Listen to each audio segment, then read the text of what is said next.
అభి నీ స్కిట్లు నేను ఎప్పుడు చూస్తుంటాను. కొన్ని స్కిట్లు డల్ అవచ్చు కానీ ఎప్పుడు నీ స్కిట్లో కాన్సెప్ట్ అనేది సూపర్ ఉంటుంది. ఎప్పుడు మేము డిస్కస్ చేసుకుంటాం. అభి పాపం నవీన్ పెట్టుకొని మిస్టేక్ చేసాడు జబర్దస్త్లో, కానీ కాన్సెప్ట్లు ఎప్పుడు చాలా కొత్తగా ఉంటాయి. మా అందరం పంచింగ్ స్టైల్ వెళ్తే కానీ అది మా అభి మాత్రం చాలా ఇంట్రెస్టింగ్ ఉంటాయి, కానీ ఎక్కడో మిస్ఫైర్ అవుతుంటుంది. కానీ నువ్వు నిజంగా ఇప్పుడు కాదు, కొంచెం టైం పట్టింది, ఇంకొంచెం ముందే అవ్వాలి డైరెక్టర్ అవి యాక్చువల్గా. కొంచెం అంతే, ఈ టైం వచ్చింది కాబట్టి బలగం వేలైనా మా అందరికీ ఒక దారి చూపించాడు. అదే వేలో నువ్వు మాకు సపోర్ట్ ఇచ్చావు. ఇప్పుడు ఇన్ని చూసిన తర్వాత మాలాంటి వాళ్ళకి కొంచెం ఇన్స్పిరేషన్ అనిపిస్తుంది. థ్యాంక్ యూ అభి, ఆ అవకాశంలో. అండ్ కాన్సెప్ట్ అయితే చాలా బాగుంది. రాజస్థాన్ బ్రో, నిన్ను కూడా చాలా రోజులు అంత యాక్టివ్గా నిన్ను చూసి మంచి యాక్టివ్గా చేసావు.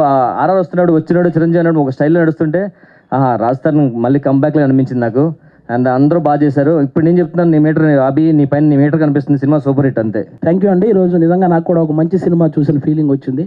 అందరూ సినిమాలో ఆయుష్ చూశారు, నేను ఈ సినిమా ఆయుష్ చూశాను. ఖచ్చితంగా ఆహాలో చాలా గట్టిగా ఆడే సినిమా అవుద్ది ఇది. ఆహాకి మంచి సబ్స్క్రైబర్స్ అలాగే వ్యూవర్షిప్ కూడా వచ్చే సినిమా అవుద్దని నేను మనస్ఫూర్తిగా కోరుకుంటున్నాను.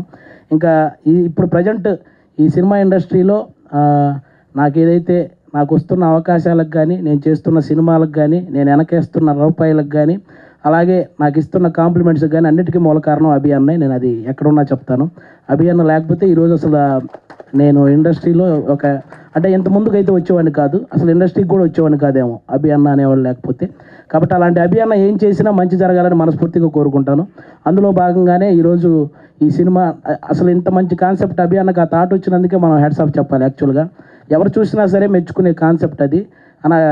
మీకు ఎలాగైతే మన జబర్దస్త్లో మీరు కొత్త కొత్త కాన్సెప్ట్తో వచ్చేవాళ్ళు, కానీ ఈరోజు ఈ స్టెప్ మాత్రం వేరే లెవెల్. ఇంకా మీరు ఆల్రౌండర్ పర్ఫార్మెన్స్ మీ అందరికీ తెలుసు. మీరు కామెడీ చేస్తారు, ఒక సాఫ్ట్వేర్ ఇంజనీర్గా చేయగలరు, ఒక యాంకర్గా చేయగలరు, హీరోగా చేశారు, ఇప్పుడు డైరెక్షన్ చేస్తున్నారు. ఏం చేసినా కూడా అందులో కొత్తగా చేస్తూ సక్సెస్ అవుతూ వస్తున్నారు. ఇలాగే ముందుకు వెళ్ళాలని మనస్ఫూర్తిగా కోరుకుంటున్నానన్న. అలాగే రాజస్థాన్ అన్న కూడా మధ్యలో ఎన్నో కాంట్రవర్సీలు ఏవైనా జరుగుండొచ్చు, కానీ వాటి తర్వాత ఒక కంబ్యాక్ కావాలని నేను గట్టిగా కోరుకున్నాను. నాకెందుకో ఈ చిరంజీవి సినిమా అనేది గట్టి కంబ్యాక్ అనిపిస్తుంది అన్న. Thank you so much. మీకు కూడా చాలా బాగా పర్ఫామ్ చేశారు. అందులో మిగతా ఆర్టిస్టులు కూడా అందరికీ కూడా once again thank you so much. మాకు కూడా ఈరోజు ఇక్కడికి పిలిచి ఇంత మంచి ఎంటర్టైన్మెంట్ ఇచ్చినందుకు అందరికీ థ్యాంక్ యూ సో మచ్ అండి. Thank you. మాట్లాడదాం ప్రిపేర్ అయ్యాను, అరగంటే నేను మాట్లాడాను. ముఖ్యంగా అసలు టెన్షన్లో చెప్పలేదు. రాజధాని గారి గురించి చెప్పాలండి, అసలు హీరో గారి గురించి. ఆయనతో 4 సినిమాలు చేశా.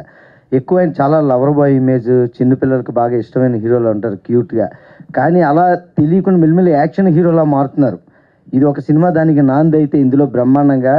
తర్వాత ఇంకొక సినిమా అయితే ఇంకా ఓరమాసు ఇంకొకటి, అది బ్రహ్మాండంగా ఉంటుంది. ఇది కూడా దానికి అసలు ఆ స్పీడ్ ఇందులో మీకు యాక్షన్ హీరో ఎక్కడ అనిపించాడు?